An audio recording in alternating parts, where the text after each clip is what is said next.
Assalamualaikum warahmatullahi wabarakatuh. Baik Bapak Ibu, saya akan membuat sebuah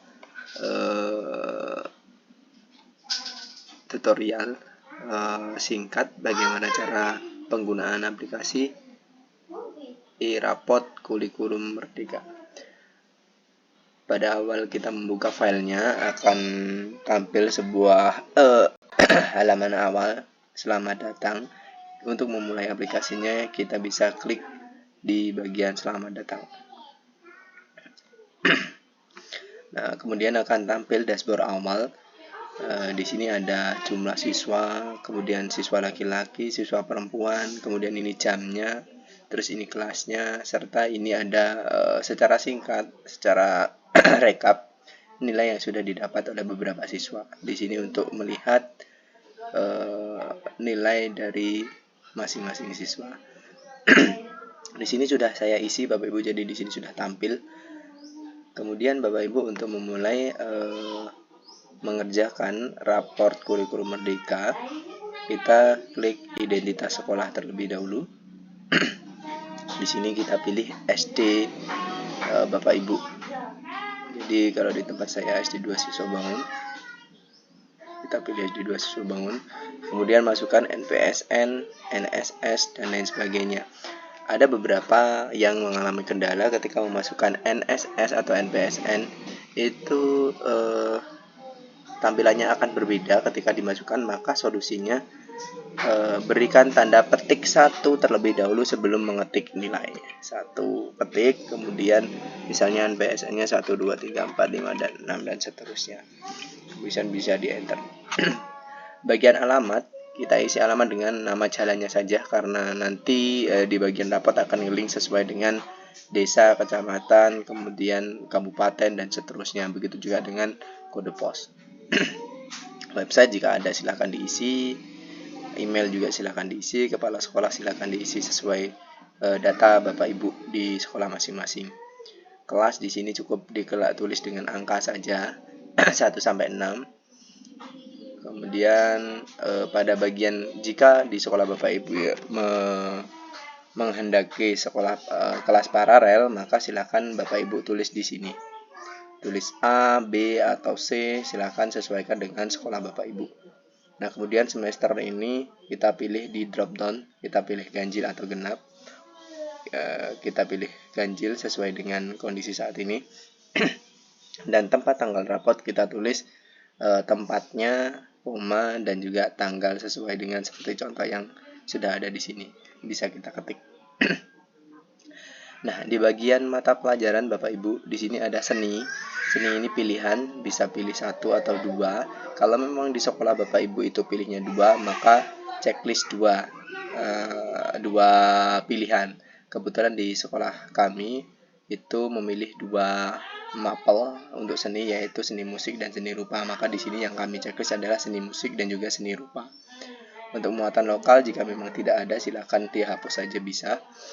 Ekstrakurikuler jika memang ada silakan diisi, jika tidak boleh dikosongkan. Setelah selesai ngisi identitas sekolah Bapak Ibu, kita bisa masuk ke home kembali. Nah, sekarang di tujuan pembelajaran Bapak Ibu, sebagian besar tujuan pembelajaran sudah kami isi. Nanti silakan Bapak Ibu sesuaikan. Jika memang kurang sesuai, boleh Bapak Ibu edit sesuai dengan kebutuhan Bapak Ibu. Di sini ada agama Islam, kemudian agama Kristen. Scroll ke bawah untuk melihat agama-agama lainnya, Hindu, Buddha, dan lain sebagainya. Begitu juga pendidikan Pancasila, kemudian bahasa Indonesia juga begitu, sudah sebagian besar ada.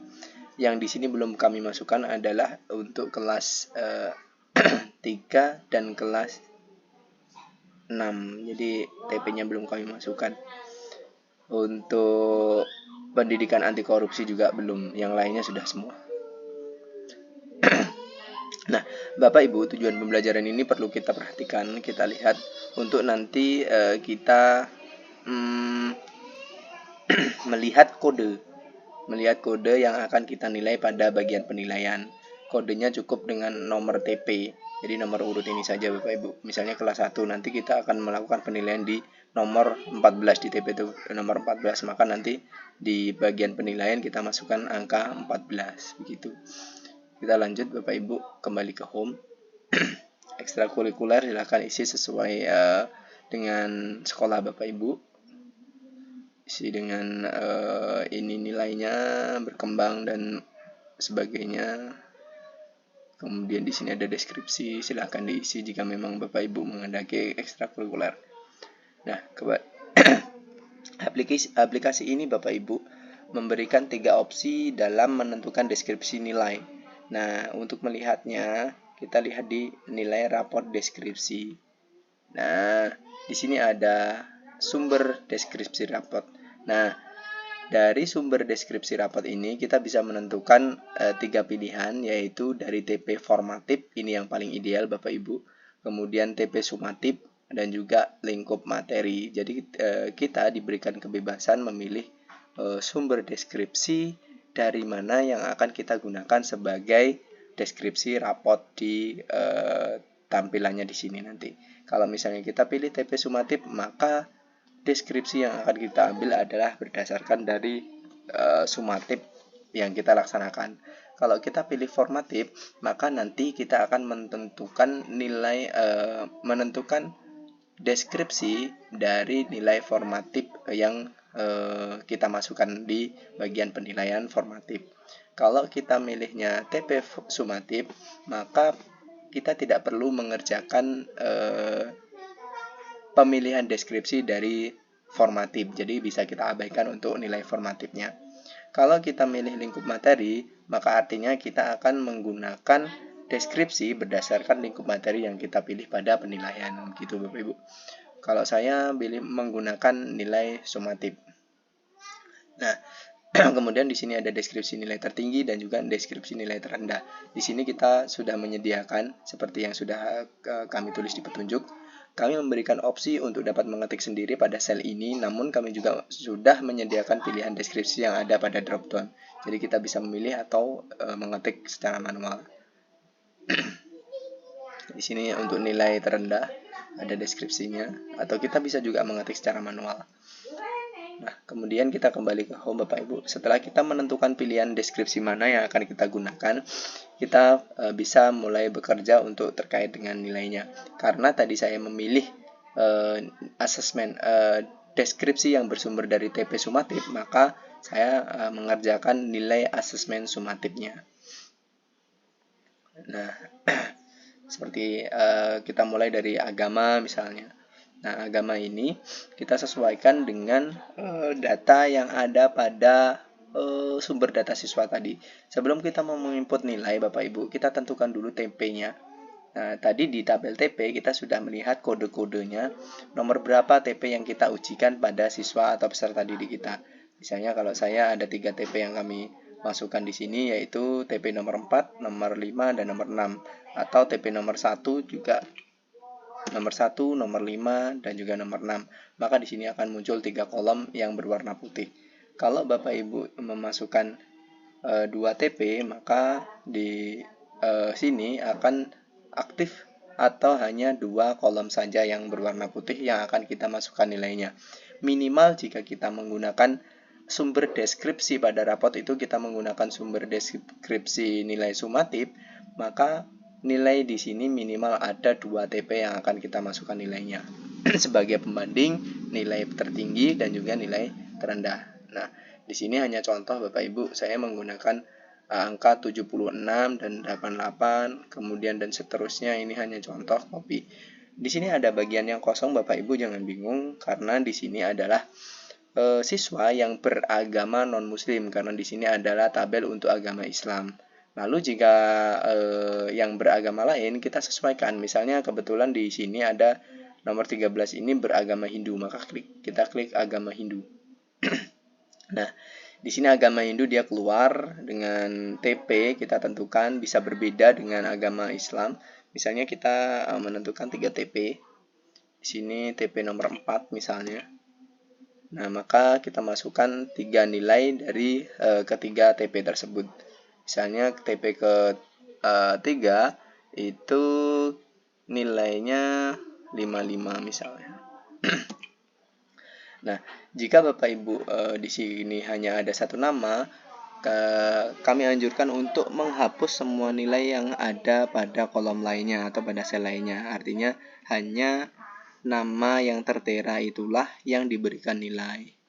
Bagaimana untuk nilai semester? Jika Bapak Ibu mengadakan semester di sekolah, maka boleh diisikan di nilai tes atau non-tes. Begitu juga nilai mid semester. Misalnya di tes ini untuk mid semester, kemudian non-tes ini untuk semester, bisa juga dimasukkan ke dalam situ Bapak Ibu. Kemudian pastikan di agama lain jika memang tidak ada siswanya, jangan sampai ada angka di sana karena nanti bisa diakumulasikan. Nah, karena di sini agamanya hanya Islam dan Hindu, maka yang terisi pun agama Islam dan juga agama Hindu. Untuk lingkup materi, karena kita menggunakan deskripsi berdasarkan TP sumatif, berdasarkan TP-nya, bukan lingkup materinya, maka lingkup materi cukup kita kosongkan gitu. Jika kita menggunakan lingkup materi untuk deskripsinya, maka lingkup materi ini kita isi juga dengan kodenya. Kodenya kita isi, misalnya kode lingkup materi nomor 2. Nah, maka kita harus memasukkan nilai berdasarkan lingkup materi di sini. Begitu Bapak Ibu. Jika tidak, kita boleh hapus saja. Karena tadi kita memilih sumber deskripsi dari TP sumatif, dari TP-nya. Maka pada lingkup materi bisa kita hapus saja. Atau kalau memang Bapak Ibu menghendaki ulangan berdasarkan lingkup materi dan nilainya mau dimasukkan ke dalam rapot, mau diakumulasikan, Bapak Ibu juga bisa mengisikan ke dalam sini, nggak apa-apa. Tapi deskripsinya tetap karena kita pilih TP, maka dia mempertimbangkan dari nilai TP-nya. Setelah itu, setelah kita selesai mengisi, misalnya Bapak Ibu semuanya sudah terisi, termasuk matematika, misalnya sudah terisi semua. Di sini saya kosongkan untuk lingkup materi kembali karena tadi saya memilih sumber deskripsi dari TP sumatifnya. Jadi nilai TP itulah yang akan saya masukkan. Karena di bagian lingkup materi saya tidak mengadakan kegiatan ulangan misalnya atau asesmen. Terus semester saya kosongkan, nggak apa-apa karena kita anggap misalnya tidak melaksanakan mid semester atau semester karena semua sudah dilaksanakan melalui asesmen harian Bapak Ibu. Itu juga boleh di kurikulum merdeka. Tapi jika memang mengadakan, silahkan dimasukkan ke dalam nilai semester di bagian kolom sini. Kita kembali Bapak Ibu, misalnya pada asesmen sumatif ini sudah selesai semua kita isi, maka pada nilai formatif ini bisa kita abaikan Bapak Ibu karena tadi kita memilih deskripsi dari nilai sumatif. Kita kembali. Nah, untuk lihat nilainya kita lihat di rekap, bagian rekap. Nah, di sini ada semua rekap nilainya muncul di sini. Nanti kalau kita menggunakan semester 2, maka di sini bagian sini akan muncul keterangan naik dan tidaknya. Kita yang akan menentukan nanti naik dan tidaknya. Nah, karena tadi di pilihan seni juga kita pilih 2, maka di sini juga munculnya 2. Kalau kita milihnya 1 pun akan secara otomatis muncul 1 saja. Kita kembali ke home Bapak Ibu.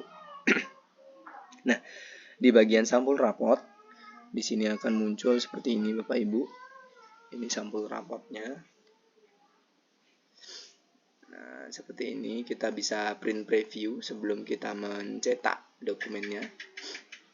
Nah, seperti ini. Kita bisa tutup melalui jendela close di sini. Atau jika kita mau mengedit Bapak Ibu, mengedit marginnya, kita bisa tutup dulu bagian full screen-nya. Kita klik kanan di sini, di bagian yang bisa kita klik, misalnya di sini. Klik kanan, kemudian close full screen. Atau bisa juga menggunakan minimize ini. Kemudian close